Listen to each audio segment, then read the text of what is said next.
90% लोग चिंता करते हैं, 10% चिंतन करते हैं, और जो चिंतन करते हैं उनको खराब दशा के अंदर भी कहीं ना कहीं ईश्वरीय कृपा किसी ना किसी रूप में प्राप्त हो जाती है। जो लोग कुंडली को लेकर बहुत खुश होते हैं, मेरा राजयोग है, मेरा ये योग है, तो मैं आपको बता दूं हर कुंडली में राजयोग भी होता है और हर कुंडली में दरिद्र योग भी होता है। बहुत ज़्यादा पैसा करना या बहुत भौतिकतावाद के अंदर जाना, ये कुछ भी शुक्र की खराबी या अच्छाई को नहीं दर्शाता।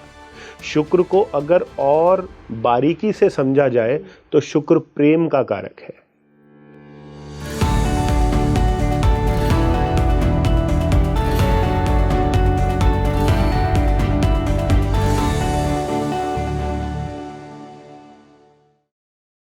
हेलो नमस्कार, मैं हूं आपके साथ अर्शिका और आप देख रहे हैं स्पीकिंग ट्री। और इस खास पॉडकास्ट में आज मेरे साथ बहुत ही फेमस एस्ट्रोलॉजर राहुल जी जुड़ चुके हैं। बहुत बहुत स्वागत है सर आपका। जय श्री राम। जय श्री राम।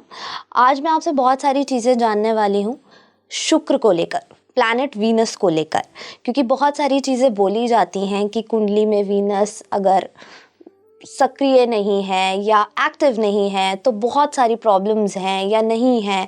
बहुत सारे मिथ एक्चुअली इसको लेकर जुड़े हुए हैं कि वीनस एक फेमिनिन एनर्जी आपको देता है। फेमिनिन एनर्जी आपकी लाइफ में बेटर है या नहीं है, उन सब पे मैं आपसे आज जानना चाहती हूँ विद रेमेडीज़। हम रेमेडीज़ भी जानेंगे कि अगर वो एक्टिव नहीं है तो उसको एक्टिव कैसे किया जाए। और मैं बहुत खुश हूँ कि आप स्पीकिंग ट्री पर आए और हमारी ऑडियंस भी बहुत ज़्यादा खुश है कि आज आपसे हम ये ज्ञान लेने वाले हैं। सो शुरुआत करते हैं जी। मैं पहले जानना चाहूँगी कि शुक्र जो प्लैनेट है वो कितना ज़्यादा स्ट्रॉन्ग है अपने आप में कि एक लाइफ पे वो इम्पैक्ट डाल सकता है। ठीक है, तो शुरुआत हम इस चीज़ से करते हैं कि शुक्र को हमने किस चीज़ का कारक माना है जी। तो अगर हम अपने ज्योतिष सिद्धांतों की बात करें तो ज्योतिष सिद्धांतों के अनुसार शुक्र को हमने बीज कारक माना है। ओके। अब बीज का अर्थ किस चीज़ से, बीज को अगर हम समझें तो बीज को मीन्स सीड, यानी कि अगर आपने किसी पेड़ का वृक्षारोपण अगर आपने करना है तो आप कैसे करेंगे? सबसे पहले आप एक बीज डालेंगे, वो बीज ही आगे चल के एक वृक्ष का रूप लेगा। तो जब इस प्रकृति में कोई संतान उत्पत्ति होती है, जब कोई बच्चा जन्म लेता है तो वो तब लेता है जब एक मेल और फीमेल का यूनियन बनता है और उनके अंदर जो एक प्रोडक्टिव सब्सटेंस है वो बीज के रूप में जब जाता है तब जाके एक संतान जो है वो पैदा होती है। तो वहां जो शुरुआत होती है वो शुरुआत शुक्र से ही होती है। इसलिए शुक्र जो है वो बीज कारक ग्रह है। ये शुक्र का एक शुरुआती रूप है जहां से हमें शुक्र को समझने की शुरुआत करनी है। उसके बाद अगर हम आज के कंटेक्स्ट में समझें कि आज के समय में शुक्र क्या है और क्यों इसको इतनी प्रधानता दी गई है, क्यों लोग इसके बारे में इतना बात करने के लिए जो है वो आतुर रहते हैं, उसका एक बहुत बड़ा कारण ये है कि हमारी जो जन्म कुंडली होती है उस जन्म कुंडली के अंदर हमारे 12 भाव हैं। उन 12 भाव में एक भाव होता है दूसरा भाव जो हमारे सस्टेनेंस को दिखाता है, यानी कि अगर हम पैदा हो गए तो हम स्वयं को सस्टेन कैसे करेंगे। अब सस्टेन करने के लिए व्यक्ति को खान पान चाहिए, अगर खाएगा पिएगा तभी जिंदा रहेगा। और खान पान के लिए उसको किस चीज की रिक्वायरमेंट है, आपको कोई भी अगर वस्तु आपको चाहिए तो उसके लिए आपको एक मूल्य जो है वो चुकाना पड़ेगा। बिना मूल्य चुकाए आपको कोई कुछ नहीं मिलता। वो जो मूल्य है आज के समय में हम उसको रुपए पैसे के रूप में देखते हैं, वो शुक्र है। इसलिए अगर आप शुक्र की प्रधानता समझें या शुक्र की इंपॉर्टेंस को समझें तो हमारी सस्टेनेंस के लिए सबसे जरूरी जो ग्रह आज के समय है वो शुक्र है, क्योंकि वो हमारा धन है, हमारा वैभव है, हमारा ऐश्वर्य है, हमारी लग्जरी और कंफर्ट है। बिल्कुल, मतलब सर्वाइवल के लिए बहुत जरूरी है। सर्वाइवल के लिए सबसे पहले शुक्र है। वहीं अगर हम बात करते हैं, जैसे बहुत सारी चीज़ें इससे जुड़ी हुई हैं, जैसे मैंने आपसे बात करी कि बहुत फीमेल एनर्जी शुक्र के साथ है। करेक्ट। तो क्या ये नेगेटिव है या पॉजिटिव है? क्योंकि बहुत सारी चीज़ें लोग बोलते हैं कि अगर बहुत सारी एनर्जीज आपके साथ हैं तो that will impact your life. तो वो वाली चीज़ कहाँ तक सच है? करेक्ट। देखिए, चाहे आप एक मेल हैं, चाहे आप एक फीमेल हैं, आपको मेल के अंदर भी एक फेमिनिन पार्ट दिखाई देगा और एक फीमेल में भी एक मेल पार्ट जो है वो दिखाई देगा। ऐसा कोई व्यक्ति इस धरा पे नहीं है जिसके अंदर एक मेल एनर्जी या फेमिनिन एनर्जी ना हो। क्योंकि उसका एक परसेंटेज का कंसंट्रेशन ऊपर नीचे हो सकता है, बट डेफिनेटली उन दोनों में ही दोनों एनर्जीज जो है वो साक्षात विराजमान है। लेकिन अब शुक्र की अगर हम बात करें तो शुक्र एनर्जी के रूप में हमें कैसे पता चलेगा कि ये व्यक्ति जो सामने है इसके अंदर जो शुक्र की ऊर्जा है वो कैसी है? तो वो पता चलेगा कि उस व्यक्ति को देख के आपको किस प्रकार का भाव आ रहा है। अगर आपको एक सहज भाव दिखाई दे रहा है, आप उस व्यक्ति के साथ बहुत कंफर्टेबल फील कर रहे हैं जी। उस व्यक्ति के अंदर आपको एक अलग सा आकर्षण दिखाई दे रहा है, तो इसका अर्थ है कि इस व्यक्ति के अंदर जो शुक्र की जो ऊर्जा है वो बिल्कुल परफेक्ट ऊर्जा है। लोगों ने बहुत सी एक भ्रांतियां बना ली कि अगर कोई व्यक्ति जो है वो बहुत भौतिकतावाद में जा रहा है तो उसका शुक्र खराब है, या जो बहुत पैसा कर रहा है उसका शुक्र खराब है। राइट। बहुत ज्यादा पैसा करना या बहुत भौतिकतावाद के अंदर जाना ये कुछ भी शुक्र की खराबी या अच्छाई को नहीं दर्शाता। शुक्र को अगर और बारीकी से समझा जाए तो शुक्र प्रेम का कारक है। और अगर हम अपने काल पुरुष कुंडली की बात करें तो हमारे जो 12 भाव हैं उसमें 12वां भाव जो है मुक्ति का है जी। और उस 12वें भाव के अंदर काल पुरुष कुंडली में शुक्र ग्रह जो है वो उच्च का हो जाता है। तो प्रेम का ग्रह शुक्र कहाँ उच्च हो रहा है? 12वें भाव में हो रहा है। इसलिए प्रेम भी एक मुक्ति का मार्ग हो सकता है। इसलिए शुक्र भी वो ग्रह है जो आपको मुक्ति दे सकता है अगर आप लोगों से समान भाव से प्रेम करते हैं तो जी। तो इसलिए शुक्र के आध्यात्मिक दृष्टिकोण को भी समझना बहुत जरूरी है। अन्यथा क्या है कि हम इसको सिर्फ पैसा, लग्जरी, कंफर्ट तक ही लेकर जाते हैं। हम इसके परे जाकर उसके उस रूप को देख ही नहीं पाते जो असल में हमारे लिए बहुत आवश्यक है जी। लेकिन अगर हम भौतिक और आध्यात्मिक दोनों दृष्टिकोण की बात करें तो हर ग्रह का, सिर्फ शुक्र ही नहीं, हर ग्रह का एक भौतिक और एक आध्यात्मिक दोनों रूप है। तो शुक्र का जब भौतिक रूप हम देखते हैं तो हमें रुपया दिखता है, हमें कंफर्ट दिखते हैं, हमें लग्जरी दिखते हैं। लेकिन जब हम उसके आध्यात्मिक रूप की तरफ अगर दृष्टि डालें तो हमें प्रेम दिखता है। वो प्रेम जो एक माँ अपनी संतान से करती है, वो प्रेम जो एक भाई अपनी बहन से करता है, वो प्रेम जो एक पिता अपने पुत्र से करता है, वो भी शुक्र है। तो शुक्र को सिर्फ वहां तक सीमित कर देना ये शुक्र के साथ बहुत बड़ा अन्याय है जी। तो हमें इस तरीके से कहीं ना कहीं शुक्र को समझना होगा। राहुल जी, जैसे आपने बोला आध्यात्मिक तौर पर अगर हम शुक्र की बात कर रहे हैं तो कितना ज्यादा सीक्रेट्स ये होल्ड करता है अपने आप में प्लैनेट, वो मैं आपसे जानना चाहूंगी कि जो किसी को अभी तक नहीं पता इस प्लैनेट के सीक्रेट्स। ठीक है, देखिए जो हमारे 2 ग्रह हैं, एक बृहस्पति देव और एक शुक्र देव, इन दोनों को ही जो है वो गुरु के रूप में देखा गया है। फर्क सिर्फ इतना है कि बृहस्पति जी को देव गुरु के रूप में देखा जाता है, यानी कि वो देवताओं के गुरु हैं, और शुक्राचार्य जो है वो असुरों के गुरु हैं, यानी कि राक्षसों के गुरु जो है उनको शुक्राचार्य लिया गया है। लेकिन कहीं ना कहीं हमें एक बात समझनी पड़ेगी कि अगर आप विद्याओं की बात करें तो शुक्र जो है उनके पास मृत संजीवनी विद्या भी है। मृत संजीवनी विद्या मतलब वो विद्या जो मृत व्यक्ति को भी जीवित कर सकती है। तो शुक्र वो विद्या है। और शुक्र को एक और ढंग से हमें समझना पड़ेगा कि शुक्र कौन है। शुक्र एक, अगर हम यूनियन की बात करें मेल और फीमेल की, तो विवाह के उपरांत जब एक मेल के साथ में किसी फीमेल का जब यूनियन होता है विवाह के उपरांत, वो शुक्र है उसकी लाइफ में, वो उसकी पत्नी है, वो उसकी अर्धांगिनी है। और हमें कहीं ना कहीं ये समझना पड़ेगा कि इस फिजिकल वर्ल्ड में भले ही मेल एनर्जी जो है वो शुक्र को प्रोटेक्ट करती है। यानी कि अगर हम इस फिजिकल वर्ल्ड की बात करें तो अगर किसी की पत्नी है तो ऑब्वियसली वो जो मेल है वो उसको वहां पे प्रोटेक्शन दे रहा है। लेकिन जब स्पिरिचुअल वर्ल्ड की बात आती है वहां जो फीमेल एनर्जी है वो बहुत प्रभावी है, बहुत प्रभावी है।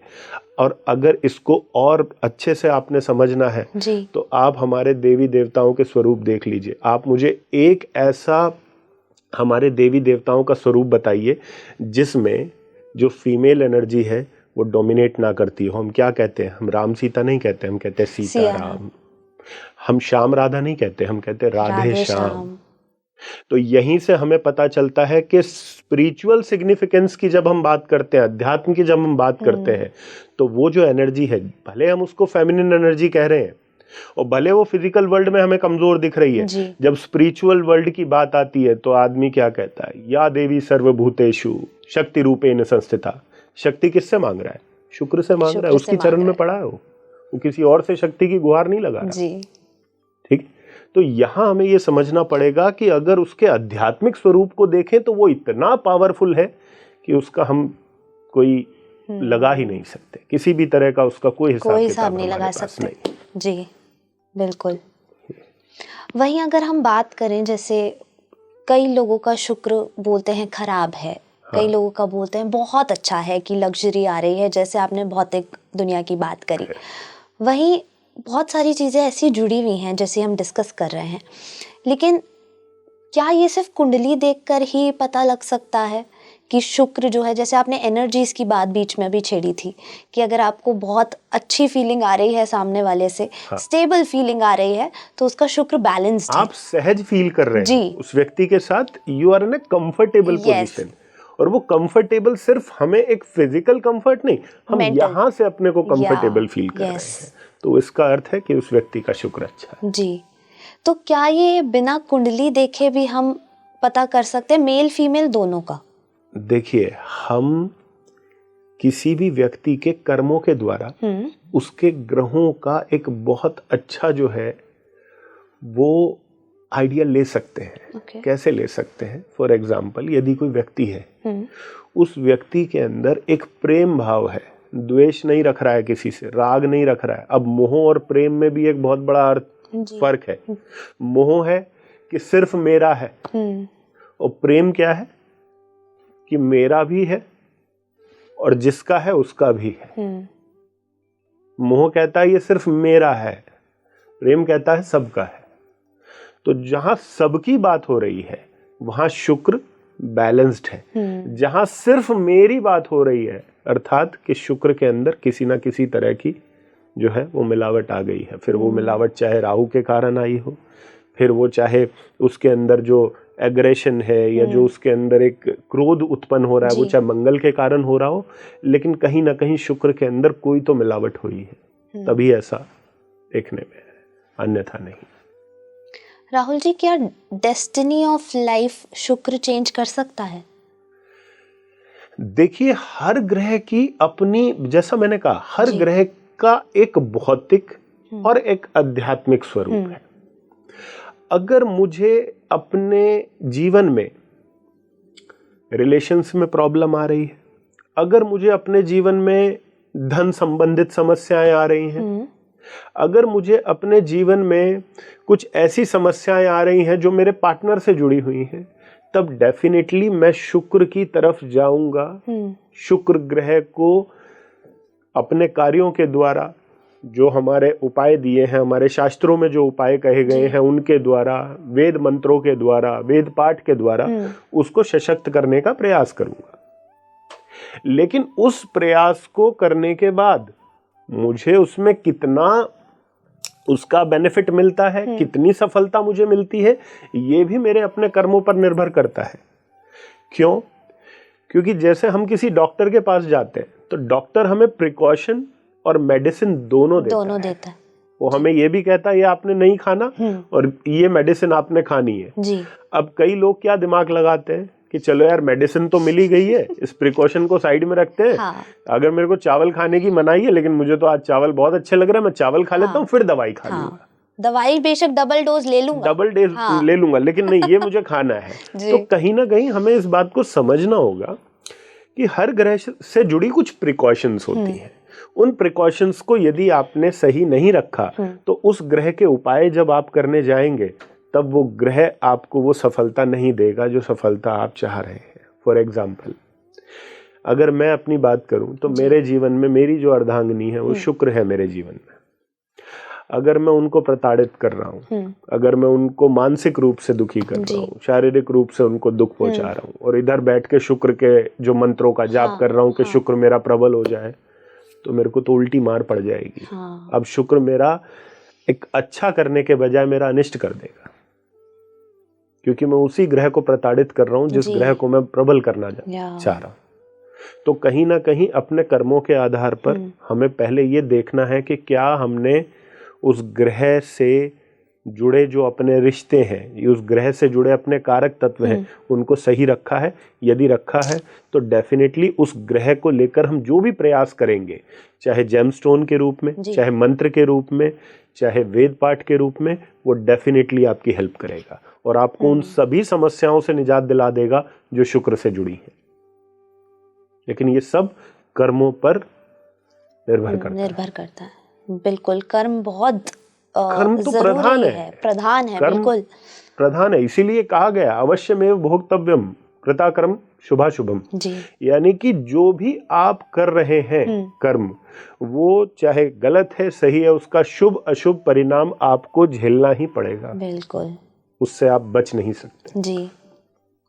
अच्छा राहुल जी, अगर किसी का शुक्र मान लीजिए खराब है, सही नहीं चल रहा है जीवन, जो ट्रैक पर नहीं है जीवन कहा जाता है, तो शुक्र खराब होने के कारण क्या क्या हो सकता है? क्या क्या हो सकता है, ठीक है। देखिए, हमें सबसे पहले ये समझना होगा कि कोई भी ग्रह जब खराब होता है जीवन में जी, तो जरूरी नहीं है वो अपने सभी कारक तत्वों को खराब कर दे। जैसे कि मान लीजिए कोई व्यक्ति बहुत अधिक धन कमा रहा है, तो आप देखकर उसको क्या कहेंगे? आप इमीडिएटली जानते हैं क्या कहेंगे? भाई इसका शुक्र बहुत अच्छा चल रहा है, तभी इसके पास इतना धन आ रहा है। आपने उसका एक डोमेन तो देख लिया जो शुक्र से जुड़ा है, लेकिन आपने बाकी डोमेन छोड़ दिए। अब शुक्र तो उसकी पत्नी भी है, अब उसकी पत्नी के साथ उसका अच्छा व्यवहार नहीं चल रहा है, पत्नी जो है छोड़ के चली गई है, डिवोर्स हो गया है जी। अब वहां क्या हुआ है? वहां शुक्र खराब हो गया। आदमी को स्किन प्रॉब्लम हो गई, क्रॉनिक स्किन प्रॉब्लम हो गई, वो क्या है? वो भी शुक्र खराब हो गया है। आदमी को अपने जेनाइटल्स पार्ट में, अपने रिप्रोडक्टिव ऑर्गन्स में प्रॉब्लम्स आ गई, वहां क्या है? वहां भी शुक्र खराब है। अब आप आज के समय में जो देखते हैं, जितने भी जो कपल्स हैं आईवीएफ के जो उधर लाइन पे लगा के रहते हैं कि भाई उनको नेचुरली बच्चा नहीं हो पा रहा है, वहां किस ग्रह की खराबी है? वहां शुक्र की खराबी है। क्योंकि जैसा हमने शुरुआत में क्या कहा कि शुक्र क्या है? शुक्र बीज कारक है। इसका मतलब कि जब आप मेडिकल रिपोर्ट्स में देखते हैं कि स्पर्म काउंट कम है जिसके कारण संतान उत्पत्ति नहीं हो रही, वहां भी उस व्यक्ति का शुक्र ही खराब है। तो किसी भी ग्रह का खराब होना, यानी कि जब कोई ग्रह खराब होता है तो जरूरी नहीं है वो अपने सभी डोमेन्स को उजाड़ देगा कि भाई उसको वहां पे भी प्रॉब्लम आ गई, उसका कंफर्ट भी चला गया, वाइफ भी चली गई, लेकिन एक डोमेन जो है वो उसका जरूर जाएगा अगर खराब है। और वो पूरी तरीके से अगर खराब हो गया तो फिर समझिए उसको जो है शुक्र की मैक्सिमम दिक्कतों का सामना करना पड़ेगा लाइफ टाइम। और लाइफ टाइम में भी खासकर कब? जब शुक्र की महादशा अंतरदशा आएगी तब। क्योंकि ग्रह जो है वो हमारी कुंडलियों में योग का निर्माण करते हैं। योग का निर्माण कैसे? जैसे मैंने आपकी कुंडली देखी जी। उस कुंडली में मैंने देखा आपका फला फला ग्रह यहाँ बैठा है, तो मैंने क्या कहा आपको कि आपके साथ जीवन में ये होगा। अब ऐसा थोड़ी है वो जीवन में रोज रोज होगा कि सुबह आप उठे और आपके साथ वो हो गया नहीं ना। नहीं। तो आपका नेक्स्ट प्रश्न क्या होगा? सर ये तो आपने बता दिया मुझे कि मेरे जीवन में ये होगा, कब होगा? तो ज्योतिष दो ही चीजों पर निर्भर करता है, योग और दशा। योग बताता है क्या होगा, दशा बताती है कब होगा। यही ज्योतिष है, यही ज्योतिष का सार है जी। तो अगर किसी का शुक्र खराब है या अच्छा है, दोनों ही केस में जी, उसको वो जो परिणाम आएंगे वो तब आएंगे जब शुक्र अपनी दशा या अंतरदशा के रूप में आएगा, तब ये चीजें देखने को मिलेंगी। जैसे आपने सारे एस्पेक्ट्स की बात की, इसमें अगर रेमेडीज की अगर हम बात करें तो वो क्या होनी चाहिए, क्या करना चाहिए? देखिए, हमारे जितने भी ग्रह हैं उन सभी ग्रहों के कारक तत्व बने हैं जी। जैसे शुक्र किन किन चीजों को रिप्रेजेंट करता है? शुक्र रिप्रेजेंट करता है हमारे जीवन में कपड़ों को, शुक्र रिप्रेजेंट करता है हमारे जीवन में पैसे को, शुक्र रिप्रेजेंट करता है हमारे जीवन में हमारे लाइफ पार्टनर को, फीमेल पार्ट को, शुक्र रिप्रेजेंट करता है हमारे जीवन में गऊ को, जो गाय होती है उसको भी शुक्र से ही जोड़ा गया है। अब कोई भी ग्रह जब आपका खराब होने लगता है तो आमतौर पे आदमी क्या करता है? अब मैं यहाँ पे आपको दो एस्पेक्ट पे लेके जाऊंगा, एक वो जिसका शुक्र ऑलरेडी अच्छा है और एक वो व्यक्ति जिसका शुक्र खराब हो गया और अब वो उसको ठीक करने के लिए चल रहा है, मतलब तो बिल्कुल खराब हो चुका है और अब ठीक कर रहा है। हाँ, और एक वो व्यक्ति है जिसने ऑलरेडी अपने कर्मों से उसको ठीक रखा हुआ है। ठीक है, तो हम पहले उसकी बात करते हैं जिसने ठीक रखा हुआ है। वो व्यक्ति होगा जो गौ सेवा कर रहा होगा, वो व्यक्ति होगा जो अपने पार्टनर को उचित मान सम्मान जो उसको मिलना चाहिए वो दे रहा है, वो उसके प्रति समर्पित है, वो कहीं पर भी किसी प्रकार का कोई अनैतिक व्यवहार नहीं कर रहा है। तो इसका मतलब उस व्यक्ति ने अपना शुक्र अच्छा रखा हुआ है। भले आज उसके जीवन में पैसा है या नहीं है, ये बात बहुत से लोग पूछते हैं, बहुत से लोग आपसे भी क्वेश्चन करेंगे कि हमने जीवन भर अपने पार्टनर के लिए हम समर्पित रहे, जीवन भर हमने गौ सेवा करी, लेकिन आज भी हमारे पास धन नहीं है। लेकिन मैं ये कहता हूं कि जब उनकी उचित दशा अंतरदशा आएगी तो उनके पास धन कहाँ से आएगा, किस तरीके से आएगा, उन्हें भी पता नहीं चलेगा, लेकिन उनके पास धन आएगा अवश्य, क्योंकि उन्होंने जो कर्म किया है उस कर्म का रिजल्ट आना अवश्य आएगा, 100% आएगा, उसमें कोई डाउट नहीं है। साइंस भी कहता है to every action there is equal and opposite reaction. बिल्कुल। अब आते हैं दूसरे उस पे। आज के समय में 90% जो लोग हैं जो किसी भी एस्ट्रोलॉजर के पास जाते हैं कंसल्टेशन के लिए या रेमेडी के लिए, ये वो लोग हैं जो ऑलरेडी अपने ग्रह को खराब कर चुके होते हैं जी। तो एस्ट्रोलॉजर के पास ये उस रूप में जाते हैं जैसे एक टीवी रिपेयर मैकेनिक के पास कोई अपना खराब टीवी लेके पहुंच गया जी। एक कंडीशन तो थी कि वो पहले पूछ लेता कि हम कौन सा टीवी परचेज करें, और एक कंडीशन है कि टीवी खराब हो गया, अब उसका वो मैकेनिक के सामने रख दिया जी, अब हमारा टीवी सुधार दीजिए। अब वो क्या करेगा? अब वो पूरी स्थिति देखेगा उस व्यक्ति की। अब स्थिति देख के वो ये कहेगा कि भाई तुम्हारा रिलेशन कैसा है? रिलेशन ठीक नहीं है। क्यों ठीक नहीं है? पत्नी से बनती नहीं। क्यों नहीं बनती है? उसका स्वभाव चिड़चिड़ा है। मैक्सिमम लोग, या कुछ ना कुछ ऐसा चीज है जो आपको नहीं सूट हो रही उसकी, उसको आपकी नहीं हो रही, तो आपने कहीं ना कहीं एक दूसरे से अलग होने का वो कर लिया। कभी गौ सेवा की है? नहीं। कभी किसी की रुपए पैसे से मदद की है? नहीं। तो ये वो लोग हैं जिन्होंने कभी अपने उस ग्रह को सही रखा ही नहीं। अच्छा, होता क्या है कि ये जो ज्योतिष जो खेल है ये दशाओं का खेल है। जब तक आपकी दशा अच्छी चल रही है, बहुत अच्छी चल रही है, आप कई बार ये देखोगे कि अपने आसपास में किसी व्यक्ति को देख के आप अपने बड़े बुजुर्गों से ये प्रश्न कर लोगे, अरे मम्मी ये कहते हैं या पापा ये कहते हैं कि भाई जो अच्छा व्यक्ति है उसके साथ अच्छा होता है, ये देखो ये तो इतना बुरा व्यक्ति है, ये तो हर दिन को कर्म कर रहा है लेकिन फिर भी फल फूल रहा है, अच्छा पैसे से फल फूल रहा है, प्रॉपर्टी पे प्रॉपर्टी बना रहा है, सब कुछ कर रहा है जी। लेकिन कहीं ना कहीं ये मानने वाली बात है, जिस दिन उसकी खराब दशा आ गई, जिस दिन नेगेटिव दशा आ गई, उस दिन उस व्यक्ति का सब कुछ चला जाए। बिल्कुल, सब कुछ चला जाए, बनने में कोई समय नहीं लगता। ये सब दशाओं का खेल है। ज्योतिष में ये बात मैं बहुत पहले समझ गया था कि जो लोग कुंडली को लेकर बहुत खुश होते हैं, मेरा राजयोग है, मेरा ये योग है, तो मैं आपको बता दूं हर कुंडली में राजयोग भी होता है और हर कुंडली में दरिद्र योग भी होता है। ऐसी कोई कुंडली नहीं है जिसके अंदर किसी ना किसी प्रकार का अरिष्ट योग ना हो, यानी कि जो नेगेटिव हो। और ऐसी कोई कुंडली नहीं है जिसमें पॉजिटिव ना हो। एक कुंडली, मैं कहता हूँ पूरे जगत में एक कुंडली आप ले आइए जिसमें संपूर्ण अरिष्ट हो या संपूर्ण राजयोग, एक भी कुंडली नहीं होगी। और ईश्वर ऐसा अन्याय नहीं कर सकता कि वो किसी को तो पूरे राजयोग दे के भेज दे और किसी को दरिद्र बना दे। लेकिन खेल कहाँ है? खेल दशाओं पर है। जिसको अच्छी दशाएं मिल रही हैं वो राइज कर रहा है, जिसको दशा नहीं मिली हो जाएगा। अब जब जिसका शुक्र बहुत नेगेटिव है, अब वो हमारे पास आएगा, कहेगा रुपए पैसे की दिक्कत है, खाने को पैसे नहीं है, क्या करें? अब आप उससे क्या पूछोगे? पत्नी के साथ कैसा व्यवहार किया? आपको समझ में आएगा नहीं किया। कभी गौ सेवा की? नहीं की। रुपए पैसे के मामले में दूसरों से कैसा व्यवहार रखा, दूसरे को चीट भी कर दिया। अब जिस व्यक्ति ने अपने ग्रह को इतना डैमेज कर दिया, आप सोचते हैं कि क्या होगा। और एक चीज और होती है ऐसे लोगों के साथ, ऐसे लोग जब एस्ट्रोलॉजर के पास जाते हैं, अब उनको भी दो तरह के एस्ट्रोलॉजर मिलेंगे। अगर उनकी कुंडली बहुत अच्छी हुई, समय बहुत अच्छा हुआ, तो कोई बहुत अच्छा एस्ट्रोलॉजर उसको बोल देगा तूने ऑलरेडी अपना शुक्र खराब किया हुआ है, भगवान की शरण में जा, वही अब तेरे शुक्र को सुधार पाएंगे। लेकिन अगर कोई नेगेटिव होगा तो उसको प्रलोभन दे देगा, ले मैं तेरा ये करता हूँ वो करता हूँ, तेरे शुक्र को सुधारता हूँ।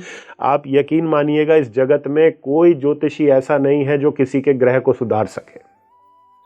ज्योतिषी सिर्फ और सिर्फ उसकी कुंडली पे दृष्टि डालकर उसके कर्मों को उसकी कुंडली के साथ में जोड़कर उसको ये बता सकता है कि देख तेरा शुक्र इस घर में है, इस हालत में है, तो इससे जुड़ा ये कर्म कर ले, इससे जुड़ी ये सेवा कर ले, तो तेरा शुक्र कहीं ना कहीं सही हो जाएगा।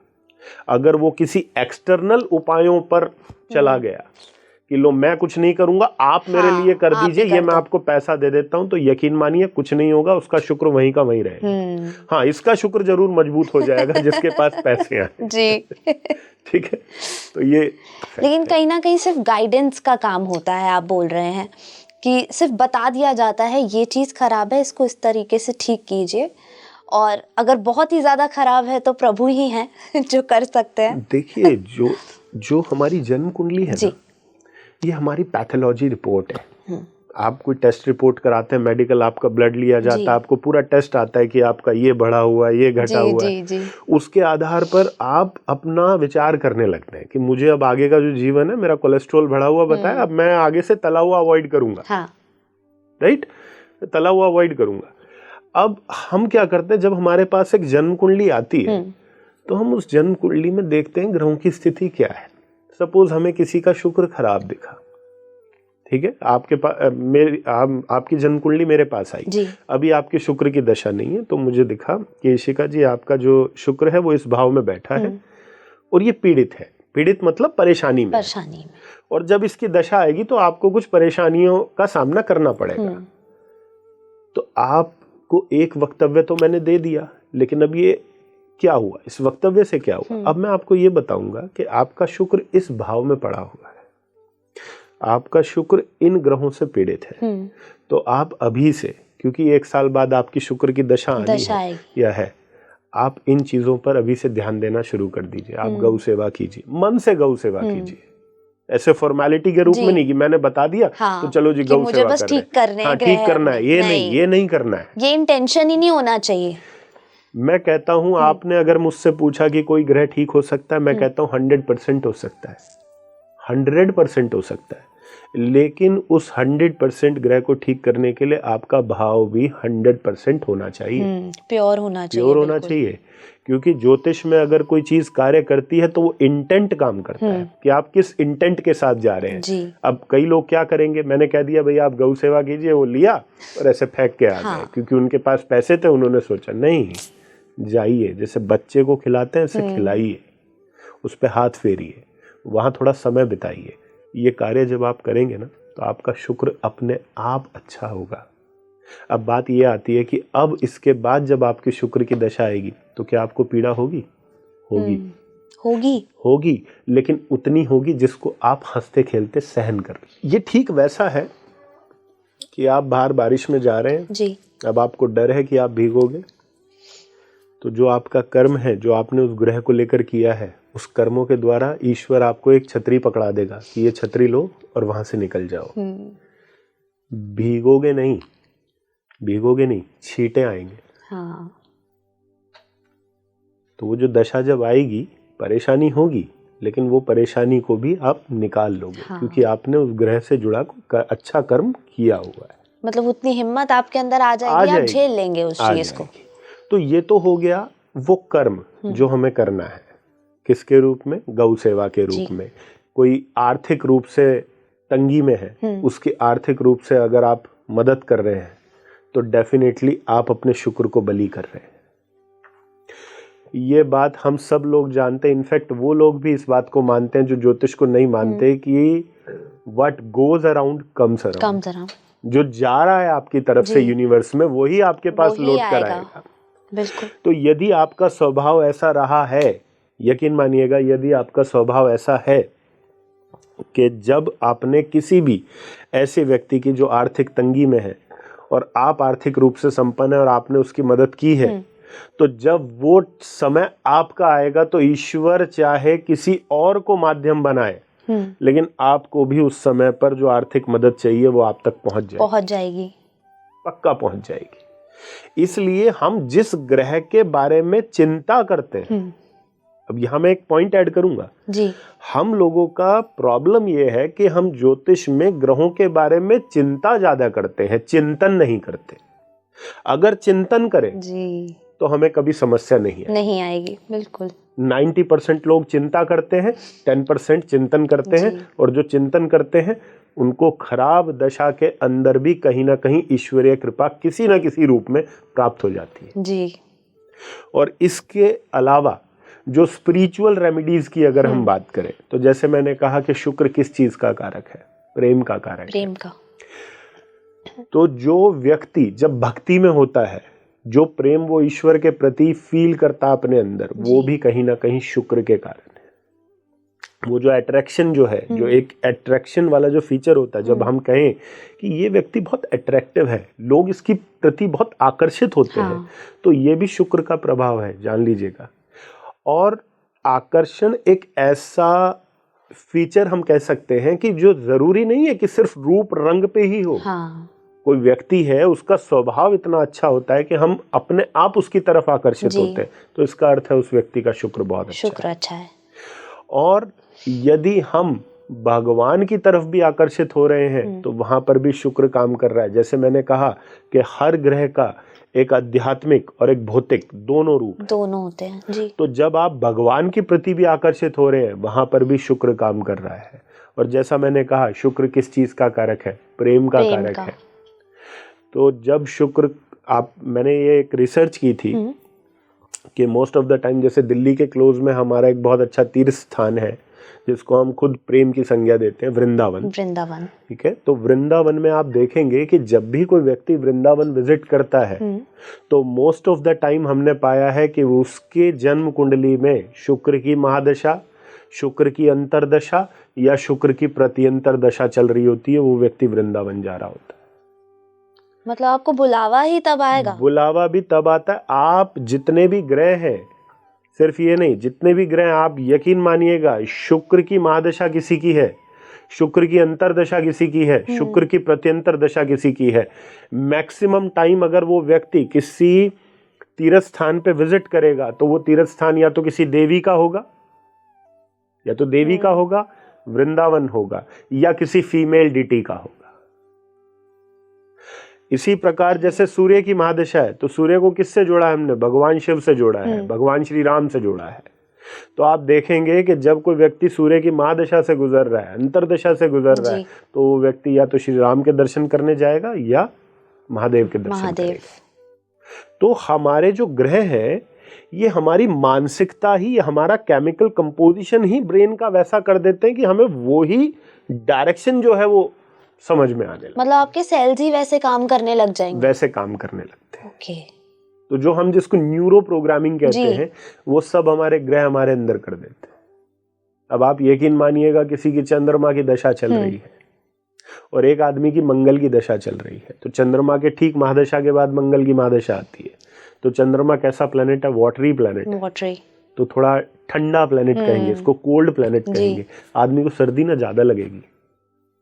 वही सेम आदमी जब मंगल की दशा में होगा, आप उसी टेम्परेचर पे उसको रखिएगा, उसकी पहली एक्टिविटी और बाद की एक्टिविटी में आपको फर्क दिख जाएगा। क्योंकि मंगल क्या है? मंगल हमारे शरीर की ऊर्जा है, ऊष्मा भी है, जो हीट है जी। तो वहां पर उसकी बॉडी जो है हीटेड रहेगी, तो वहां वो इजीली अपने आप को एडेप्ट कर लेगा उस टेम्परेचर में। तो ग्रह जब बदलते हैं, इनकी दशाएं जब बदलती हैं, तो वो सिर्फ एक ही जगह चेंजेस नहीं लाते, हमारे जीवन का हर डोमेन कहीं ना कहीं प्रभावित होने लगता है। बिल्कुल तो जी, ये एक फंडामेंटल है एस्ट्रोलॉजी का। राहुल जी, अब जाते जाते आप हमारे व्यूअर्स को, जो बहुत सारी चीजें सोचते थे शुक्र के बारे में कि अच्छा है, बुरा है, क्या है, उनके लिए आप कुछ अगर कहना चाहें। बिल्कुल, देखिए मैं आपको अपना अनुभव बता रहा हूँ जी, अपना अनुभव अपने जीवन का, क्योंकि एक होता है कि जो हमने पढ़ा है और एक है जो हमने अपने जीवन में देखा है जी। तो सर्वप्रथम अगर शुक्र को आपने अपने जीवन में अच्छा रखना है और आप नहीं चाहते कि कभी जीवन में आपको बहुत बड़ी आर्थिक तंगी से और अचानक आर्थिक तंगी से गुजरना पड़े। अचानक, यकीन मानिएगा, ये जो वर्ड मैंने अचानक जोड़ा वो इसलिए जोड़ा क्योंकि कई लोगों को ये लगता है कि जो लोग बहुत लग्जरी लाइफ जी रहे हैं, बहुत मतलब पैसा है और दुनिया भर की लग्जरी, हाँ, जिसको हम कहते हैं भाई ये तो बहुत अय्याशी भरा जीवन जो है वो जी रहा है जी। लेकिन हम कहीं ना कहीं ये भूल जा रहे हैं कि ग्रह हमें ऐसा करने के लिए नहीं कह रहा है। ग्रह हमें ये करने के लिए बिल्कुल नहीं बोल रहा है। ये चीज हम ग्रह पे डाल देते हैं बहुत जल्दी, अरे शुक्र की महादशा है, ये नहीं करेंगे तो क्या करेंगे, तो ये बहुत गलत है। तो यहाँ पर शुक्र को सही रखने के लिए जो 4-5 मुख्य बातें हैं उनमें सर्वप्रथम ये आता है कि अपने जीवन साथी के प्रति वफादार रहिए। आज के समय में ये बहुत जरूरी आज के समय में ये बहुत जरूरी है। अपने चरित्र को अच्छा रखिए जी। चरित्र अगर पवित्र है तो शुक्र भी आपका अच्छा है, सर्वप्रथम। दूसरा कि अगर कोई उपासना करनी है तो आप देवी की उपासना कीजिए। आप राधा जी की भक्ति कर सकते हैं जी। शुक्र से जुड़ी हुई, प्रेम का प्रतीक है, प्रेम ही शुक्र का कारक है। इसमें कुल देवी का भी कुछ रोल है? कुल देवी का भी रोल आता है जी। लेकिन कुल देवी को हम सिर्फ ये कह दें कि हम उसे सिर्फ शुक्र से जोड़ दें, वो गलत है। ओके। शुक्र जो है वो देवी का ही स्वरूप है, चंद्रमा भी देवी का स्वरूप है, शुक्र भी देवी का स्वरूप है, लेकिन हम कुल देवी को सिंपली एक प्लैनेट से ही कह दें कि वो शुक्र है या चंद्रमा है, वो थोड़ा गलत हो जाएगा। लेकिन ये पक्का है कि यदि आप अपनी कुल देवी की उपासना करते हैं तो चंद्रमा की और शुक्र दोनों की विशेष कृपा आपके ऊपर रहेगी। इसके अलावा यदि हम वेद पाठ की बात करते हैं तो श्री सूक्त का पाठ करना आपके लिए बहुत अच्छा रहेगा यदि आपको अपना शुक्र अच्छा रखना है। और last but not the least, जिसको मैं कहता हूं कि ये एक ऐसी रेमेडी है जो काम करेगी ही करेगी। जैसे हम कहते हैं ना, रामबाण है, अगर निकला है तो अपने जाएगा ही जाएगा, लक्ष्य पे पहुंचेगा ही पहुंचेगा। तो गौ सेवा से बड़ा शुक्र का कोई उपाय नहीं है। यदि मैं यहाँ बैठ के ये कह दूं कि आप शुक्र का पत्थर यानी कि डायमंड अपने हाथ में पहन ले और आप सोचें कि आपका शुक्र बहुत अच्छा हो जाएगा, और कर्म वैसे ही रखें, तो इनफैक्ट मैं ये कहता हूं कि अगर आप 3 या 4 लाख का एक डायमंड पहन रहे हैं तो बड़े मन से अगर आपने 3 या 4 लाख की गौ सेवा कर दी तो आप यकीन मानिए ये कितना मल्टी टाइम्स होके आपको अपने टाइम पे मिलेगा, आपको नहीं जी किस फॉर्म में मिलेगा ये भी आप सोच भी नहीं सकते, सोच सकते। तो शुक्र को सही रखने के यही कुछ उपाय हैं जो मैंने आपको बताए। बहुत बहुत शुक्रिया राहुल जी, बहुत अच्छा लगा आपसे ये जानकारी हासिल कर एंड मैं बहुत श्योर हूँ इस चीज़ को लेकर कि आपको भी ये वीडियो बहुत पसंद आया होगा। बहुत डिमांडेड वीडियो था ये हमारा, तो कमेंट बॉक्स में ज़रूर बताइएगा कि आपको ये वीडियो कितना पसंद आया। लाइक कीजिए, शेयर कीजिए और स्पीकिंग ट्री को अपना प्यार यूं ही देते रहिए। जय श्री राम। जय श्री राम।